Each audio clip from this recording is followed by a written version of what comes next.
Hey girl, look familiar? It's another tile game. This is Majolica, published by Blue Magpie Games. I picked this up at Essen from the Taiwanese board game group booth, which is a collaboration of a bunch of different small Taiwanese publishers to get their games out to the mass market. Majolica is a lot like Azul. There's tiles that you're going to grab, and then you're going to try and make your patterns. But that is where it stops. It's not the same game. This game, I believe, has a lot more strategy than Azul does, and a little bit more interaction with other players because of how this central board works. So, what do you do in this game? You have design cards that you're trying to fulfill. However, this design card will sit in one of three workshops that you have. This workshop in itself has special sections in how you can place tiles in them. So this one wants a 3x3, so 3 tiles of the same type and then another 3 tiles of the same type. The other one is 2x2x2, so you want 3 two-of-a-kinds, and the other one is 2x2, so you want 2 two-of-a-kinds. And then this last one's the City Hall. It's a special action that you can learn about when you play the game. The centralized game board consists of the large Majolica tiles, and what you're going to do is you're going to find an outside edge. When you've picked an outside edge, you're going to flip over the tiles that you want to take. So I'm going to get a red, a yellow, a green, and a yellow. These stay on the board. If you're used to playing Azul a lot, you might try and take them off the board, but you're not supposed to. You pick up the ones that you have here. When you pick up what you have here, you're going to place it in one workshop. You can only put this in one workshop. So I've gone ahead and put these here.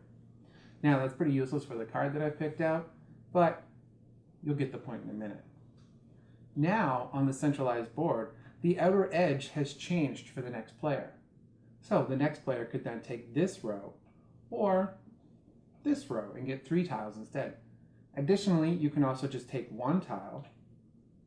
Now what that's done has created a new outer edge. So I could take this tile in row or this row because this is the outer edge. And so this is actually really interesting and a cool mechanic that I really liked. Once you've gotten your tiles, you do have to put them into your workshop. Your workshops are limited, as I said. So this one here wants 3x2x2. So let's say that I had actually put these in here. Once I've filled up this workshop with its requirements, so this particular one is 2, 2, and 2, then I'm allowed to run the workshop. So I can take one of these tiles and put it up here. On the bottom of the board shows you how many tiles that you can move. So in the first workshop, you must move 1 tile, and then you can optionally move a second. In the second workshop, you must move 1, and then you may move 2 more. And in the third workshop, you must move 1, but then you must discard 1. And in the last one, this is the City Hall. Once you have 4 of a kind, you can put 1 in the City Hall. It's going to give you a wild card or a 1-point bonus, and then you have to discard 1. Another really cool and interesting mechanic here is what happens when you run the workshop. When you run the workshop, in addition to your options to move your tiles, so I can move 2 tiles up to here because I have the colors that it needs. Once you've done that then, all of the tiles that you have, however, move over to the next workshop. Now what I have is another full workshop that can combo and trigger. So if I had this here, all of a sudden I can move 1 tile up here, and then I have to discard 1. And then these move over here. At any time during the placement or movement, you can discard tiles, because this last one needs 4 of a kind. So having a red and a blue there won't work.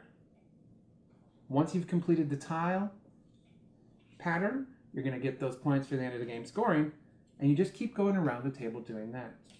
Once there's less than 4 of these tiles remaining, then you're going to flip them all over and shuffle them up for the next round. Then you'll move the start player token. That person's going to get the first selection. And so now you have a whole new Majolica selection. This game offered a lot of really cool strategy that I didn't get out of Azul. The components aren't as great as the porcelain fake tiles of Azul. Again, I think it's actually plastic. But these are done with a really high gloss coated cardboard and a really dense, thick cardboard. So they actually feel like they're kind of skinny little plastic tiles, even though they're all done with cardboard, which actually makes the game a little bit more cost effective. The artwork is amazing. The strategy is amazing.